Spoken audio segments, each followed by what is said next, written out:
Kalau kamu tanya sejarawan militer manapun tentang tank terbaik di Perang Dunia II, satu nama pasti muncul: T-34. Kendaraan tempur ini adalah simbol kemenangan Uni Soviet. Sebuah kendaraan yang bikin Jenderal Jerman Ewald von Kleist gemetar dan menyebutnya sebagai tank terbaik di dunia. Di atas kertas, T-34 adalah pahlawan. Benda lincah, mematikan, dan jumlahnya tak habis-habis. Tapi statistik di atas kertas seringkali menyembunyikan penderitaan manusia di dalamnya. Pernahkah kamu membayangkan bagaimana rasanya terjebak di dalam peti besi seberat 26 ton ini, di mana lututmu terus-menerus menghantam baja, telingamu tuli oleh raungan mesin diesel yang cuma berjarak sejengkal dari punggung, dan nyawamu bergantung pada plat besi yang dilas terburu-buru? Selamat datang di Kopral Gondrong. Dan inilah rasanya hidup dan mati di dalam perut T-34.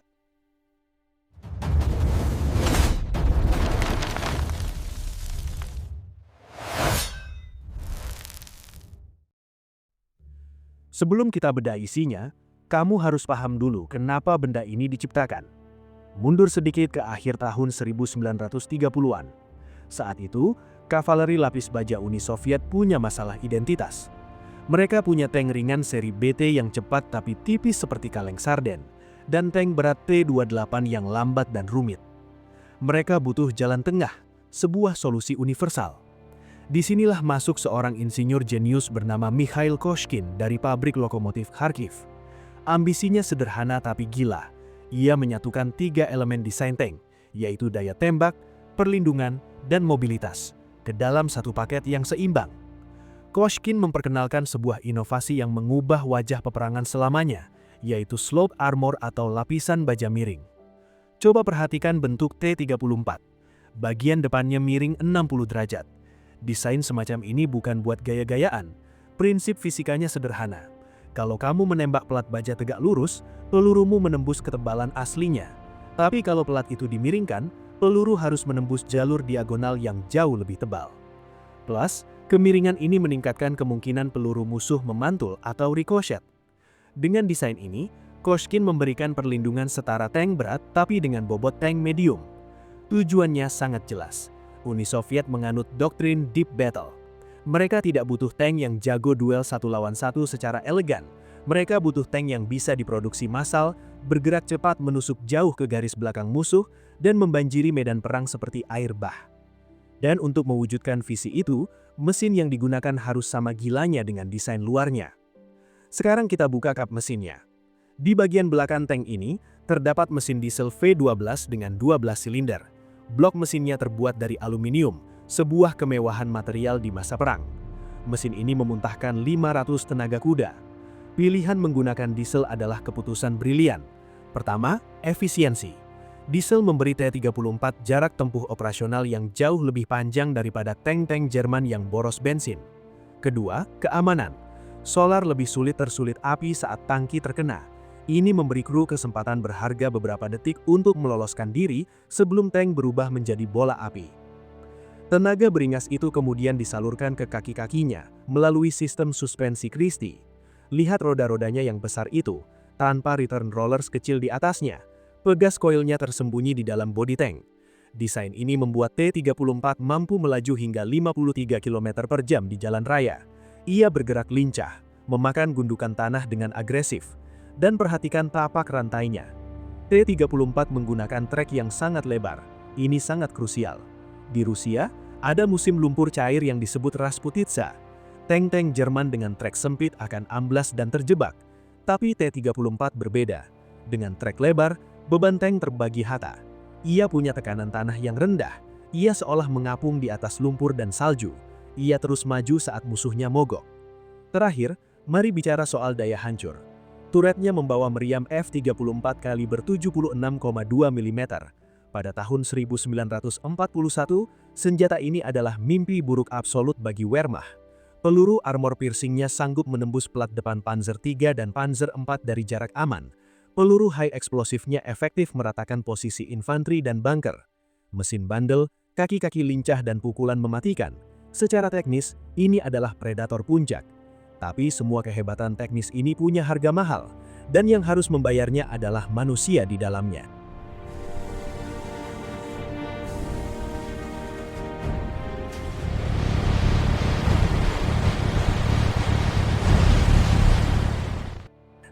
Sekarang kita masuk ke ironi terbesarnya. Semua kecemerlangan teknis yang saya sebutkan tadi, seperti armor miring, suspensi lincah, dan profil rendah, semua itu punya konsekuensi brutal terhadap ruang interior. Mikhail Koskin dan tim insinyur Soviet mendesain tank ini dengan memprioritaskan hard factors di atas soft factors. Artinya, tebal baja, kaliber meriam, dan kecepatan mesin adalah harga mati. Kenyamanan kru itu urusan belakangan, atau malah tidak diurus sama sekali. Coba bayangkan geometrinya.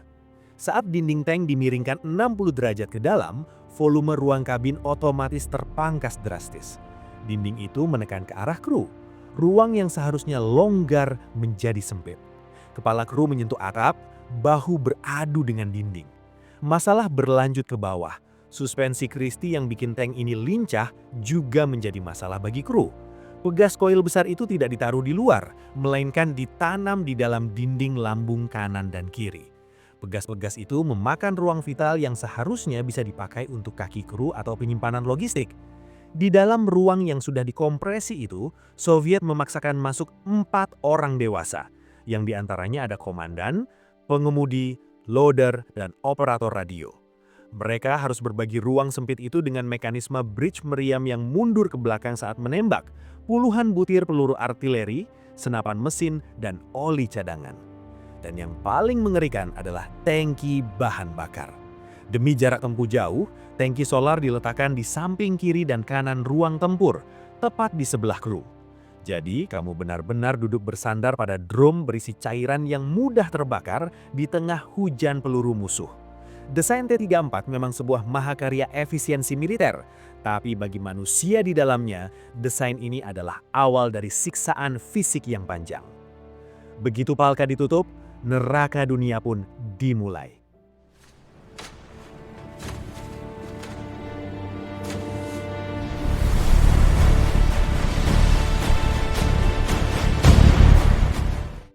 Sekarang, posisikan dirimu di dalam sana. Palka besi di atas kepalamu tertutup dengan dentuman berat. Cahaya matahari lenyap, kamu kini terkurung dalam kegelapan yang berbau oli, keringat, dan logam dingin. Mari kita mulai dari posisi yang paling menyiksa, yaitu driver atau pengemudi. Duduk di kursi depan, kamu terhimpit. Ruang kakimu sempit, didominasi oleh pedal-pedal yang keras dan berat. Tapi, musuh utamamu bukan musuh di luar sana. Musuh utamamu adalah tuas persneling yang ada di tangan kananmu. Transmisi T-34, terutama model awal, adalah sebuah bencana mekanis. Tidak ada syncromesh dan tidak ada sistem hidrolik yang membantu. Memindahkan gigi dari satu ke dua membutuhkan kekuatan otot biceps sekuat tenaga.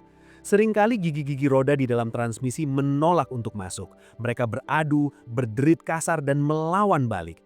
Itulah sebabnya standar perlengkapan seorang pengemudi T-34 mencakup sebuah palu godam. Ya, kamu tidak salah dengar. Saat tuas macet, pengemudi mengambil palu godam lalu memukul tuas itu sekuat tenaga agar masuk ke gigi yang diinginkan. Bayangkan, kamu harus melakukan brute force seperti itu sambil bermanuver menghindari tembakan anti-tank. Dalam waktu 1 jam saja, pengemudi mengalami kelelahan fisik total. Lengan mereka mati rasa, punggung mereka remuk. Sekarang kita naik ke menara, ke tempat komandan. Di model awal T-3476, Uni Soviet melakukan kesalahan fatal dalam pembagian tugas. Turret ini sempit, hanya muat 2 orang. Komandan di kiri, loader di kanan.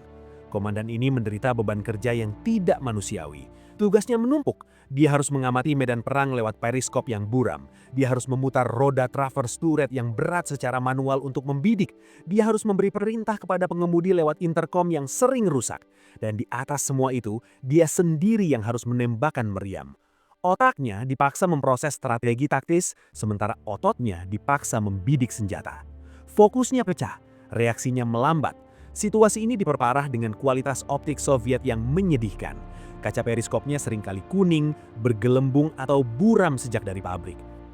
Melihat keluar dari T-34 rasanya seperti melihat dunia lewat botol bir yang kotor. Segalanya terdistorsi. Musuh seringkali tidak terlihat sampai mereka sudah melepaskan tembakan. Namun, nasib paling sial mungkin jatuh pada si loader atau pemuat peluru. Di T-3476, Tank ini tidak memiliki apa yang disebut turret basket atau keranjang menara. Pahami ini baik-baik. Saat turret berputar ke kanan atau ke kiri, kursi komandan dan loader ikut berputar karena menempel pada dinding turret. Tapi lantainya, tempat kaki mereka memijak, adalah lantai dasar lambung tank yang diam. Lantainya statis. Artinya, saat turret berputar mencari musuh, si loader harus berjalan terseok-seok mengikuti putaran itu. Bayangkan kekacauannya. Dia harus mengambil peluru seberat 9 kg dari rak di lantai, lalu dia harus berdiri memasukkannya ke bridge meriam. Tiba-tiba, turret berputar cepat. Dia harus ikut berlari kecil dalam posisi membungkuk agar kakinya tidak patah tergelincir kotak amunisi atau mekanisme kursi. Lantai itu penuh dengan selongsong peluru hangat yang berserakan, penuh dengan tumpahan minyak, licin, dan gelap. Satu langkah salah, tulang keringmu hantam besi. Satu kali terpeleset, lenganmu bisa terjepit mekanisme recoil meriam yang mundur ke belakang dengan kekuatan ribuan joule. Di dalam T-34, setiap inci interiornya mencoba melukaimu. Bekas-bekas lasanya kasar dan tajam, siap merobek seragam dan kulitmu jika kamu bergerak ceroboh. Tidak ada bantalan empuk, tidak ada pelindung sudut. Tubuh kru tank T-34 selalu penuh dengan memar, luka gores dan luka bakar ringan, bahkan sebelum mereka bertemu musuh. Tank ini menuntut bayaran fisik dari setiap orang yang berani mengendarainya.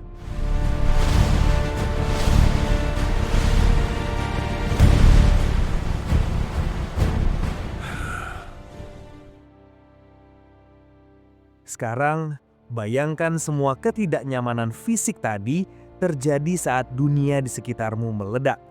Saat pertempuran pecah, tank ini berubah fungsi dari kendaraan transportasi yang buruk menjadi peti mati besi yang berisik. Mari bicara soal suara. Tanpa pertempuran pun, raungan mesin V2 diesel sudah cukup membuat telinga berdengung permanen. Tapi saat meriam 76 mm itu ditembakkan, suaranya menghancurkan segalanya. Ledakan terjadi di dalam ruang tertutup. Gelombang kejutnya memantul di dinding-dinding baja. Gendang telingamu serasa ditusuk jarum panas. Perintah komandan lewat interkom tenggelam. Teriakan kru lenyap ditelan dentuman. Kalian berkomunikasi lewat isyarat tangan, tendangan kaki, atau pukulan di bahu. Setelah ledakan, datanglah asap. Sistem ventilasi T-34 terkenal buruk. Kipas penyedot di atap seringkali kalah cepat dengan produksi asap dari bridge meriam yang terbuka. Setiap kali selongsong kosong dimuntahkan keluar, asap mesiu tebal menyembur memenuhi kabin. Udara berubah menjadi kabut putih yang pedih. Baunya tajam, campuran antara belerang, oli terbakar, dan keringat ketakutan. Mata terasa perih seperti disiram air cabai. Tenggorokan tercekik. Kru seringkali bertempur sambil bertabuk batuk, berjuang menghirup sisa oksigen yang menipis. Karbon monoksida menumpuk, membuat kepala pusing dan reaksi melambat. Lalu, musuh membalas tembakan. Saat peluru musuh menghantam armor T-34, bunyinya seperti lonceng raksasa yang dipukul palu godam tepat di samping kepalamu. Getarannya merambat lewat dinding, lewat kursi, langsung ke tulang punggung. Gigi gemeretak. Bahkan jika peluru itu gagal menembus, bahaya tetap mengintai di dalam.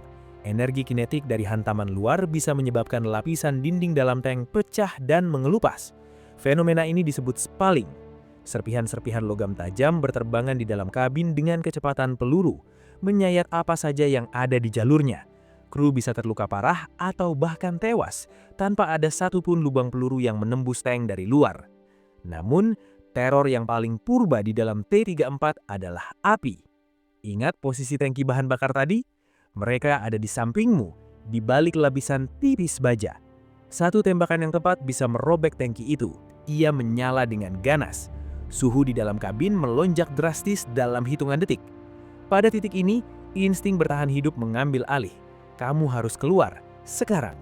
Tapi pintu keluar di T-34 adalah tantangan terakhir, berat dan sulit dibuka jika turret sedang menutupi jalurnya. Palka komandan di atap seringkali macet jika bodi tank sedikit saja berubah bentuk akibat hantaman peluru. Kru harus mendorong palka besi seberat puluhan kilo dengan sisa tenaga, sementara api mulai menjilat seragam mereka. Banyak kru tank pemberani yang berakhir tragis, bukan karena tembakan musuh, tapi karena mereka gagal membuka pintu penjara besi mereka sendiri tepat waktu. Di dalam T-34, garis batas antara perlindungan dan perangkap sangatlah tipis. Jadi, Itulah realitanya. Jauh dari citra heroik dalam film propaganda, hidup di dalam T-34 adalah ujian ketahanan fisik dan mental yang brutal. Tank ini kasar, tank ini sempit, tank ini memperlakukan krunya seperti komponen mesin yang bisa diganti kapan saja. Jika dibandingkan dengan tank Jerman seperti Tiger, perbedaannya mencolok. Insinyur Jerman merancang tank seperti membuat jam tangan mewah, presisi, canggih, dan memperhatikan ergonomi kru. Sebaliknya, Insinyur Soviet merancang T-34 seperti membuat traktor pertanian, kasar, sederhana, dan diproduksi massal dengan toleransi yang longgar. Namun, sejarah membuktikan satu hal penting. Dalam perang total, cukup bagus seringkali mengalahkan sempurna. Jerman kehabisan waktu dan sumber daya untuk membuat tank-tank rumit mereka. Sementara Soviet terus memompa ribuan T-34 dari pabrik-pabrik di Ural. T-34 mungkin menyiksa pengemudinya dengan tuas transmisi yang keras. Ia mungkin membuat komandannya frustrasi dengan optik yang buram. Tapi, tank ini menyala di musim dingin saat tank lain beku. Ia melaju di atas lumpur saat tank lain tenggelam. Dan yang terpenting, ia hadir dalam jumlah yang sangat banyak. Ketidaknyamanan di dalam kabin itu adalah harga yang harus dibayar untuk sebuah kemenangan strategis.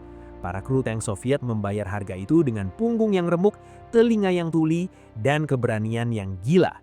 Mereka tidak bertempur dengan kenyamanan, mereka bertempur dengan tekad, dan mesin kasar inilah yang akhirnya membawa mereka dari pinggiran Moskow sampai ke gerbang Berlin. T-34 mengajarkan kita satu filosofi desain yang dingin namun efektif. Sebuah mesin tidak perlu memanjakan manusianya, ia hanya perlu menghancurkan musuhnya. Saya Kopral Gondrong, sampai jumpa di medan tempur selanjutnya.